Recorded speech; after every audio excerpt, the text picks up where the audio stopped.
Is everything with Amazon Relay turning into like an AI-driven machine? They rolled out a new feature today.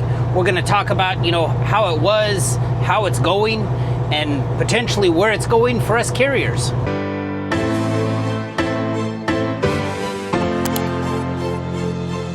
So a company the size of Amazon, obviously they're going to use AI where they can. There's been, rumblings in the past of, do they use AI to look at like our performance disputes, our payment disputes, something where you really would like to think that a person is looking at this, but it's like sometimes the responses you get back, it's like there's no way a person with over a third grade level of education would respond this way. You'll ask for one thing, it'll do something else. So maybe they do that, but as far as like things that I can put my finger on, things that it's like, oh yeah, they for sure do this, I'd say the biggest thing that's changed in the past, and keep in mind this is both good and bad, we're going to talk about both of those, would be the Relay Bot. Now if you're not familiar with it, it's a grade dependent feature. I believe your grade has to be a 90% B or above.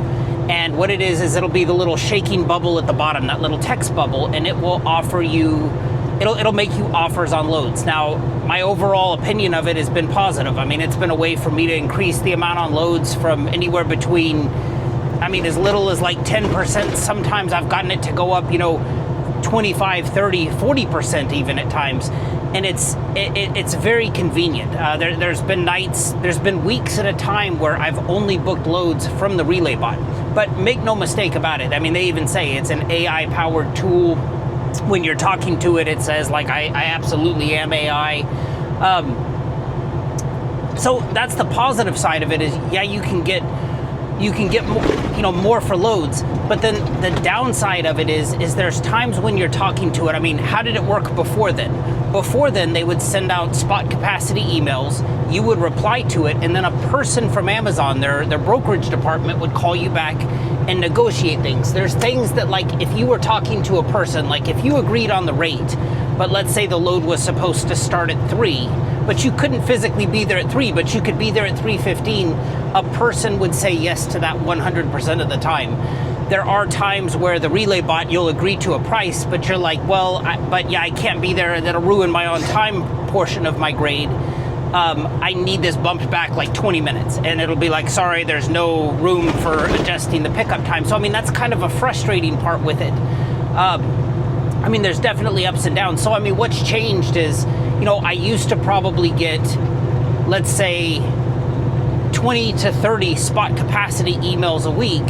Now I get like 1 or 2, and the option of talking to a person isn't there. But the other side of that is, okay, now I'm getting probably 20 to 30 Relay Bot offers a day. So I'm getting more offers, but there's just not a person to talk to. And, I do want to acknowledge, even though I'm favorable of the Relay Bot, I think it's important to point out that, like, that is somebody's job. The person who used to work at the brokerage division of ROC, that's somebody who doesn't have a job anymore. I want to be sensitive to that, because I know that I feel like truckers a lot of times, they want people to be sensitive to their needs, their wants, their desires.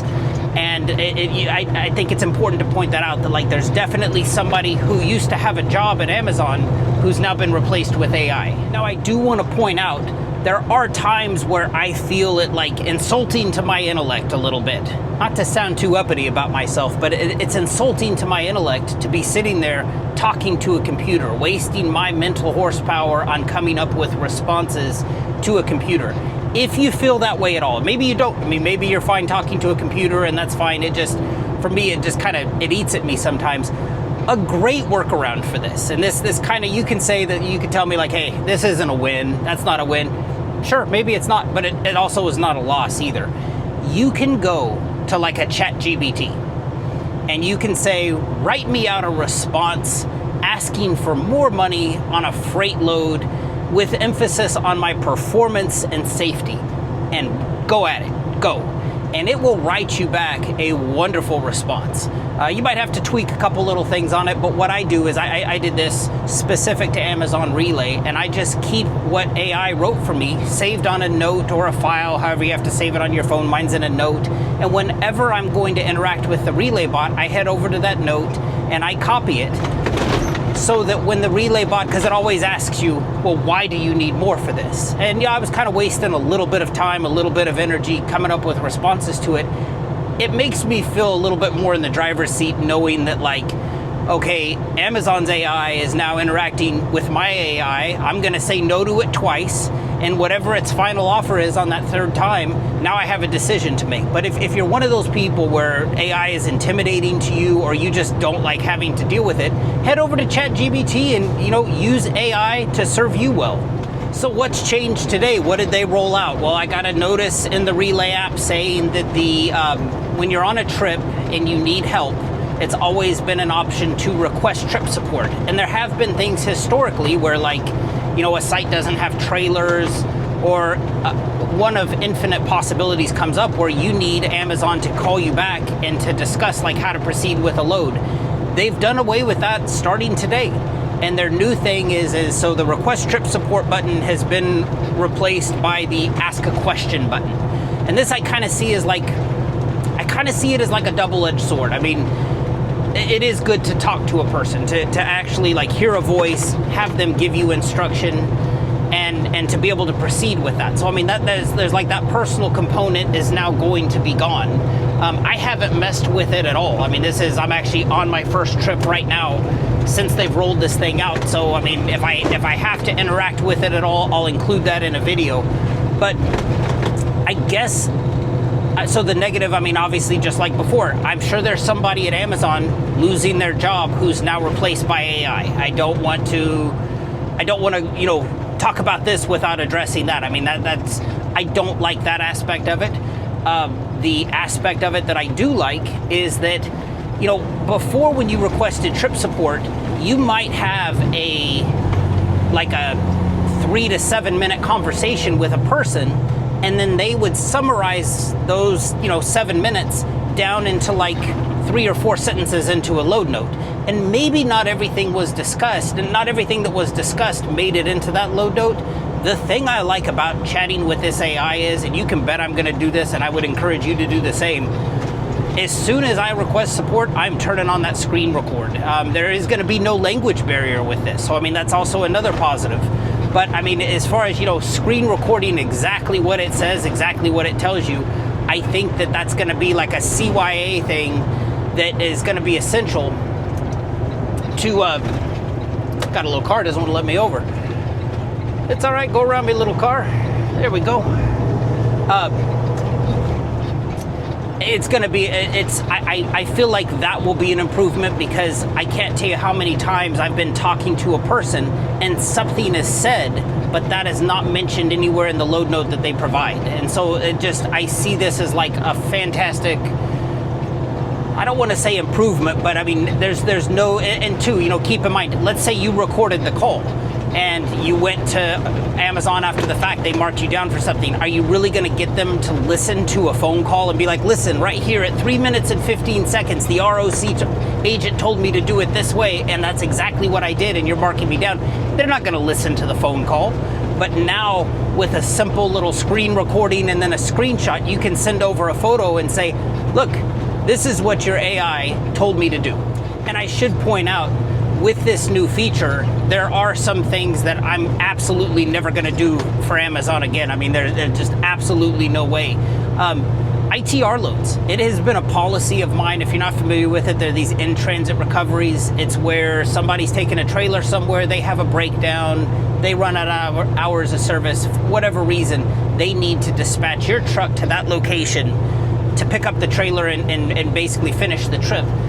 It has been a long-standing policy of mine that I will not book one of those unless I talk to a person, because I want to talk to a person and find out, what are the GPS coordinates of this trailer? That's not exactly foolproof. Last one of these I did, I talked to a person, the GPS coordinates sent me to China, and Amazon made me fight for that, and it was just like, you got to be kidding me. I mean, even talking to a person is not foolproof, but there's no way I'm going to trust if they're not sending it out in spot capacity and they're just letting the computer handle it. There's absolutely no chance I will do that. There was one the other day, I don't have a screen recording of it, but it said, we have a broken down trailer on the 805, no GPS coordinates. And it's like, well, where? And I kind of scroll in on the map, and it's like, they've got the pickup location set for somebody's backyard. And I was kind of messing around with the relay bot, because it was one that the relay bot was asking me on, and I'm like, you know, are you going to give me a pass on my on-time performance when I can't find this trailer? And I know I'm talking to a computer. I mean, I doubt these comments make their way back to the powers that be within Amazon, but it's like, the 805 is a big freeway here in San Diego. I mean, it's gonna, you know, if you just tell me it's on the 805, that does me no good. I mean, that's a needle in a haystack situation right there. But there's that, and then, you know, like even the load I'm doing right now, the AI is not perfect. I mean, we were negotiating the rate to run this load tonight, and I had asked for, I forget what I asked for, but it had agreed to come up to 255, which I was agreeable to. But then when I went to book it, it said 253. Now you might say, Todd, it's $2, just shut up and book it. I was kind of like standing on the principle of the whole thing, and I was kind of going back saying like, look, you said 255, the offer says 253, and finally I ended up, I mean, long story short, I ended up booking it for 253. Will I do a payment dispute for those $2? I don't know. I mean, I kind of like holding Amazon to the same level of accountability that they hold me to. I mean, they you know, if I'm a minute late, there goes my on-time performance score. They do all this stuff, so it's like I may just shits and giggles. I may request those $2 in a payment dispute. I don't know, but my point there being, the AI is not perfect, and you know, definitely. I mean, you can FAFO with the ITR loads if you want.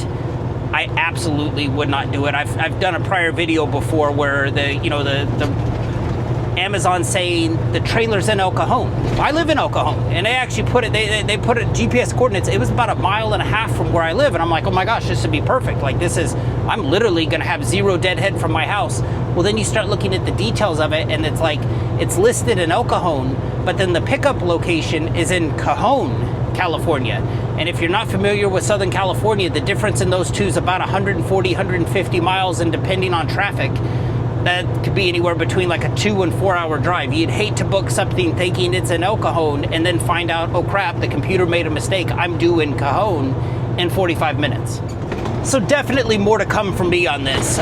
Today's my first day. I'm heading down to the first load of the day, 1:22 in the morning. I have not had to request trip support from the AI yet, but definitely I guarantee it's going to happen, because there's no way they've perfected the system to the point that it's just going to work perfectly.